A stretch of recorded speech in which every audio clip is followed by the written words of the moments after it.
living, hey, single. All of the popular shows that we grew up watching or we watching all the time, where that's popping up on Netflix now, living single, girlfriends, stuff like that is geared towards people being single and about their business and staying focused, but at the same time, they want a relationship.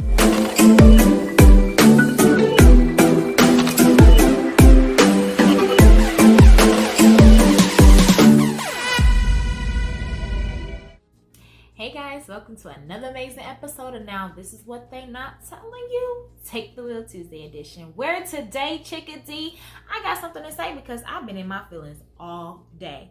And I want to know if anybody else has ever felt this way or feels this way. So let's just go ahead and jump into today's greatness.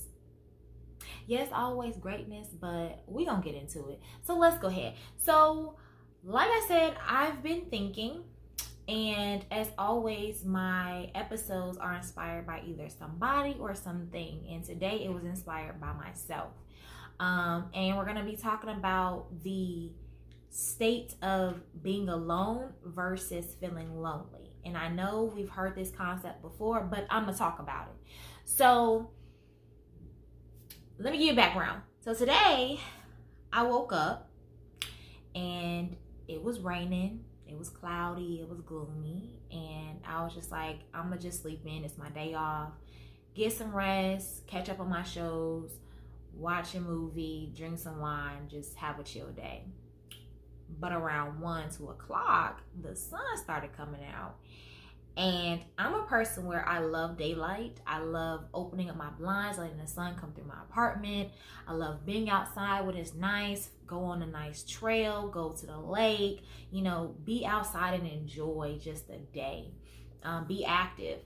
And so I left, ran some errands, took care of some business. And then when I was done with that, I was just like, I'm gonna go to the park and go sit by the water, read, do some writing, listen to the message from Sunday, and just have a good day before going home. But I do that every week. And not saying it's a bad thing, but I do that all the time. And so today, I actually wanted to experience the outdoors with a male friend. And I don't have anybody. So it got me to thinking like, okay, girl, you've been doing a lot of self-reflecting. You've been doing a lot of growing.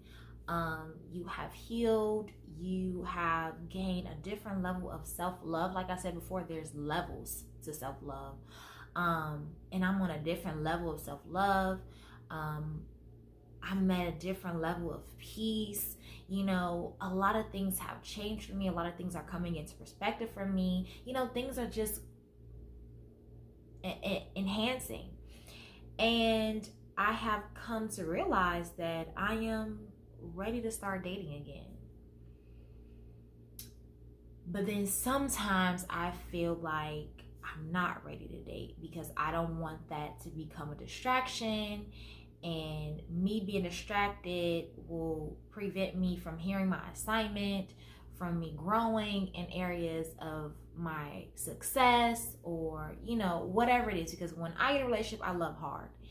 And, I put a lot into myself, my partner, etc. And so I sometimes be like, okay, maybe it's not time for me to date. But today was one of those days that made me, think of me getting back out there and dating, because I didn't want to experience, me walking on the trail, going to a nice park, going to the quarry with a girlfriend. I wanted it to be with a male companion.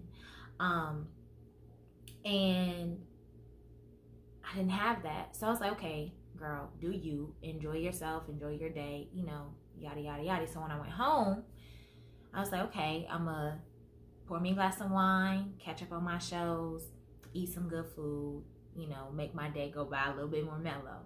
I did that. And I'm the type of person where when it gets dark, the day is over. But because it's my off day, it was only 6 o'clock, the day is still early.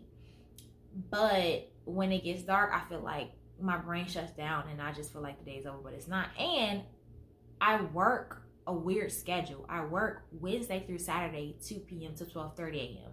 So I work when everybody else is off, and I'm off when either people are preparing themselves for the week or they're at work. So I don't really get to interact with people that much.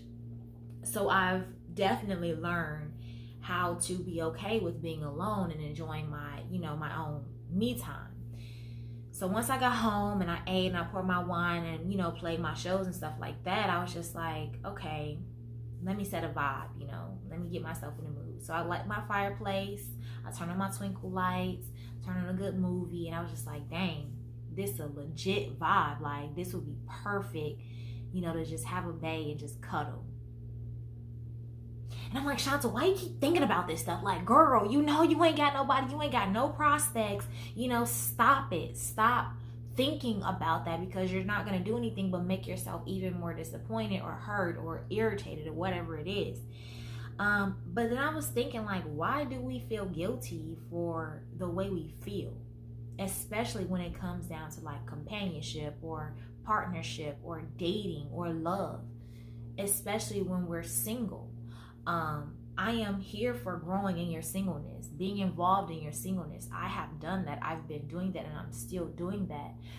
But I shouldn't feel guilty or dismiss my feelings for wanting companionship when I want it. I'm a person where I love affection. I love attention. Either I get it from my friends, I have line sisters that I go kick it with and chill with. Sometimes I'll be like, look, you off work?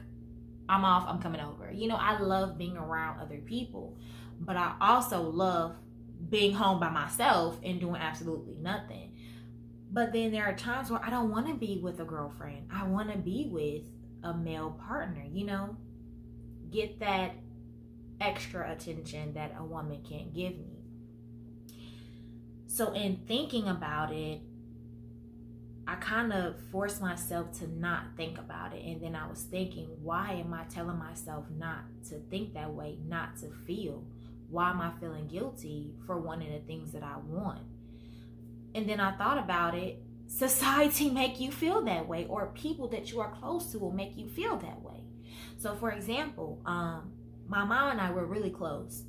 And it was either last week or the week before that I was just telling her, like, yeah, I think I'm ready to start dating again, or, but I ain't got no prospects. I ain't got nobody interested in me. And she was like, yeah, I don't think you should date right now. She was like, because, I really love where you are in life right now. I love, how you've been, loving yourself and doing different things for yourself. You're just on a whole different level. I don't think you need to date. Thank you for the compliment. Thank you for acknowledging my growth. Appreciate it. So you telling me I'm supposed to stay single? How long am I supposed to stay single? Huh? So I was like, okay, maybe you're right. I have come to a place in my life where it is completely different and I don't need those distractions. All right, so I let it go. But then having conversations with my friends, or my granny who swears she wants a great grandchild, or my mom, whether she realizes it or not, sometimes she talks about grandchildren because all her friends are having them, or people in my family who are around my age or my age are having children, and she's the only one now without a grandchild. So that pressure is there, because the thought of like, I do want children, I want 3, I want a family, but my time isn't now. And then when I talk to my friends about dating, I'm like, what you trying to date for? Ain't you celibate? What my celibacy got to do with me dating? And I think that's where the confusion comes into play with that too. Me being celibate is me acting on abstinence while waiting until marriage. Keyword marriage. How I'm going to get married if I don't date nobody? I'm just not having sex with the person that I'm dating, but I still have to date. And so it kind of irritates me a little bit when I have discussions like this with my friends or co-workers, and they kind of like dismiss the idea of me talking to somebody, or tell me, well, go ahead and talk to somebody. It's okay if you have sex. What? Why can't I still want what I want and still have what I have. You know what I'm saying? And so it's like you either pick or choose. It's one or the other. It's never an in-between space in the, in the middle. And so it's just like, okay, then you kind of throw out your options of dating, because people say, oh, here, you celibate. Either they think you're not serious, or they not interested because they not interested in dating somebody who's not having sex. So it just made me think again. And I'm a person, like I told you before, I am a huge thinker. Like, I had a teacher in high school who used to call me gerbil, because he said every time he seen me, it was like I had a gerbil spinning around on a wheel in my head. And I feel like it was the perfect name, because my brain is always just moving. Something is always shuffling in there. Sometimes it annoys me. But it just got me to thinking, what's wrong with desiring the things that we desire? What's wrong with wanting what we want? What's wrong with sometimes being alone and wanting companionship? And I know they say, like, being alone, you can find happiness in being alone, which is true.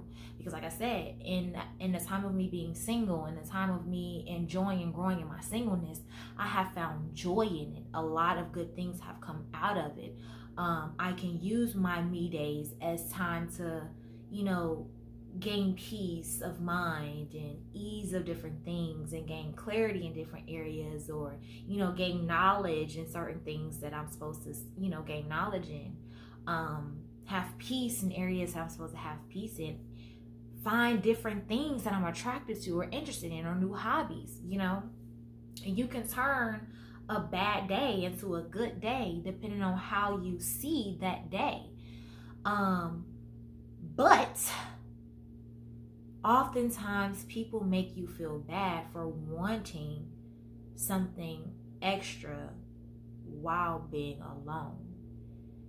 And people try to say, well, you being lonely, and being lonely isn't a good thing, because people would slip into depression. People slip into deep thoughts, and deep thoughts turn into negative things and get their mind going in places where they shouldn't be going. And so it is true that feeling lonely can turn into worse things, but you still have to acknowledge that loneliness sometimes too, in order for you to realize that you're feeling lonely and find the good in it. And so my sister, somehow, some way, she always calls me in the midst of me thinking about, different topics and stuff. And so she called me and we were talking about it. She was like, yeah, it's not easy, especially because that's all we see on TV anyway. She was like, different sitcoms, that's all they talk about. And I was thinking about it because I was telling her the topic. She was like, oh, they want marriage, they want a partnership with somebody. But somehow, some way, it's always a plot twist where they start dating somebody and something else fall off, or they date the wrong person because they so eager to date that it just flip and turn the wrong way. Or even Pastor Mike Todd said this in one of his videos of relationship goals. He was saying how, like, we grow up thinking about companionship from the time we are able to even process things. Just think about the movies, Disney movies, princess movies. Okay, you want to be a princess to find your prince or your king.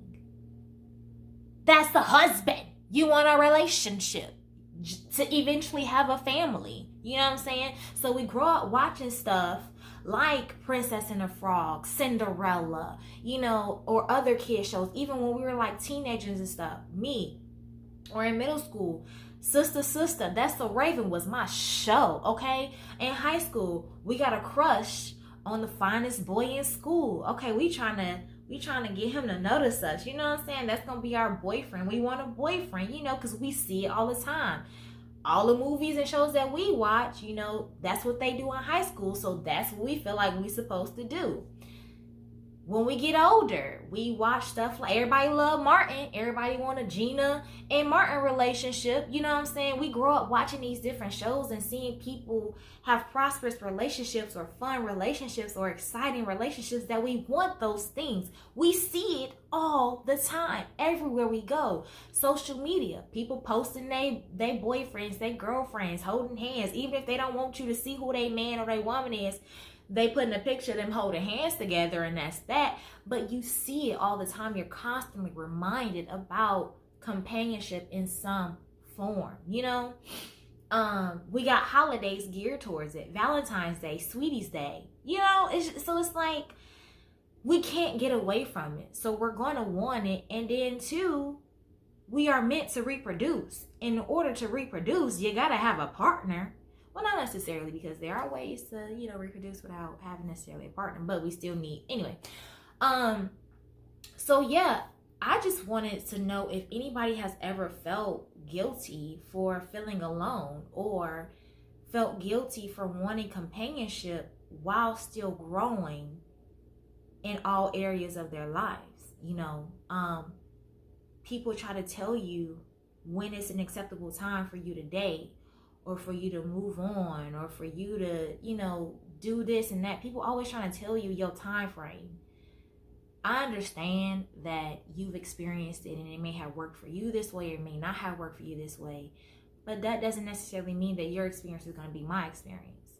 And that's something I want to talk about too, like our parents and how their influence on us can change our life and go a whole different way. But you know, we allow people's opinions and perspectives or experiences to affect our judgment, and now we can't make proper discernment because our minds so cluttered with other stuff. But I feel like me, since I have been growing in different areas of my life and self-awareness and, you know, gaining peace and gaining control over my life and the things that I want out of my life, I feel like I have enough clarity to know that I'm ready to date. I shouldn't feel guilty for wanting affection or attention, even still pursuing the things that I want as far as, like, you know, my relationship go and, you know, me remaining celibate and stuff like that, you know. So it's just like, why was I feeling the way that I was feeling earlier, and why was I dismissing it as if it was a bad thing? I feel like we shouldn't do that. I feel like we should accept our feelings, acknowledge our feelings, and move forward accordingly, you know, because that's the only way we're going to grow. That's the only way we're going to gain control over it, and we're going to succeed in that area of difficulty or misunderstanding or lack of knowledge. So, you know, or grow in that experience, you know. So I just wanted to get you guys' perspective on the whole concept of dating or growing in your singleness while still wanting companionship or compassion outside of your regular everyday friends. You know, still putting boundaries on certain things, still gaining control over your life and the things that you know, you're trying to do in them. But how are we supposed to go about feeling romantically while still growing in our own selves? You know what I'm saying? The huge thing now is growing in your singleness, you know, gaining understanding in your singleness, being single, and, you know, being okay and being comfortable with being alone. I know how to be alone. I don't always want to be around somebody. Yes, I love, you know, company and stuff like that. I love to be around people. But 9 times out of 10, most times I'm ready to go home and I want you to leave me alone. You know what I'm saying? So I know how to be alone and be comfortable and happy with being alone. I do a lot of things on my own, you know. I treat myself a lot. I'm treating myself more than I ever have, you know. Like I said, I've gained so much understanding of myself and clarity of life and things have shifted for me. But I am starting to feel like I want what I want. But then I was reading this book, and I'm going to be done, by Devon Franklin, and he was saying in it how sometimes you can't find what you desire most, because sometimes it has to find you. And so I was also thinking too, when I was sitting here like, oh, this would be a perfect night for a bae night. I had got out of my feelings to shake my feelings, because, you know, the saying like, he who finds a wife finds a good thing, not she who finds a husband finds a good thing. And so it's just like, we always have stuff like that going in the back of our minds. Like, I don't want to chase something that's not for me. I don't want to look for something, you know, or look in a direction that I'm not supposed to be looking, because I'm eager for something at that moment.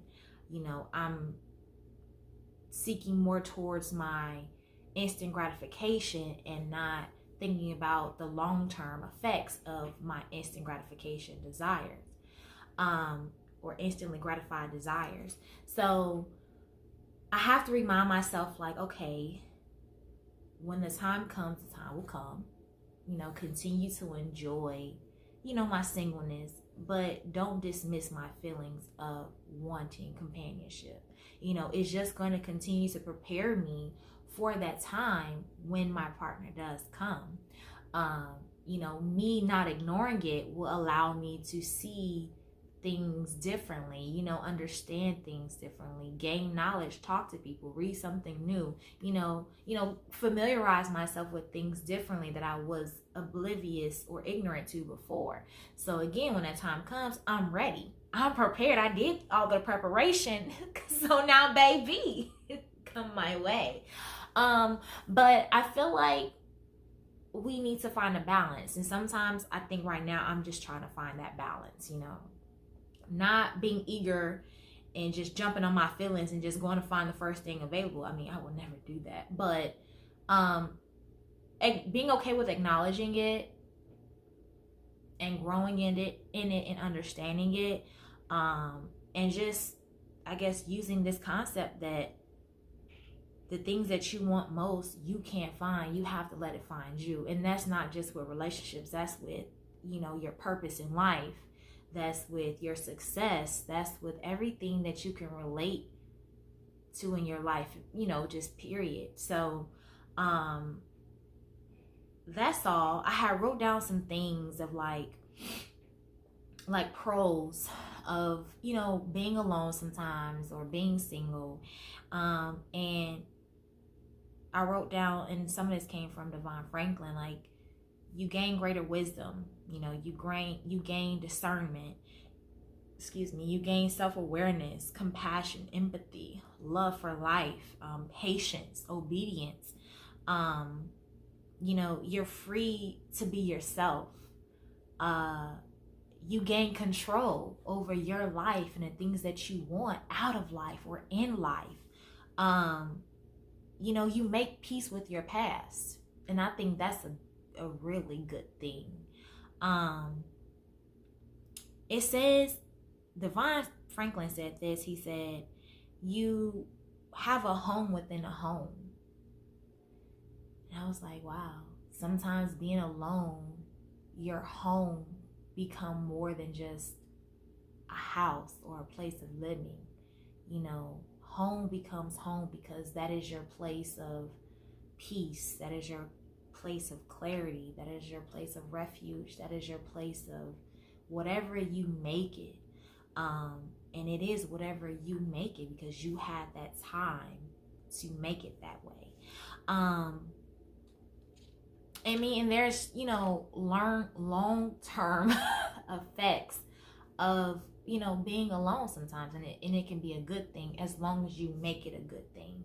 When you think of something negative, the outcome is going to be negative, but when you think of something positively, the outcome is going to be positive. So that's all I had to say. You know, I just was curious if anybody else ever thought this or felt this way, because I really was in my feelings earlier today, and I was just like, this is not okay. But then I was just like, it is okay. I'm human. I have the right to feel. You know, we got hormones. They're going to be there, you know. And I am who I am. I can't make myself feel bad for my human instincts, you know, or humanly desires, gain control over them, gain understanding of them, and move forward. So that is all. If you like this video, you know what to do. Join the conversation. That's really all I want. Join the conversation. Let me know your thoughts. Let me know your experiences. Let me know your perspective. Share this video with anybody. Shoot, rewatch it if you want to. If you're on YouTube, go ahead and subscribe to my channel, honey. You know, because I'm always talking about some greatness, and it's always gonna be something that somebody not telling you. But yes, definitely like, comment, and if you're on YouTube, subscribe or follow me on whatever social media platform you are watching this on. So that was all. As always, be great with greatness. You know, find some positivity in everything. Find the good in all your confusion because it's gonna happen. And just live life as greatly as you can. So be great with greatness, and I will see you next video. Later.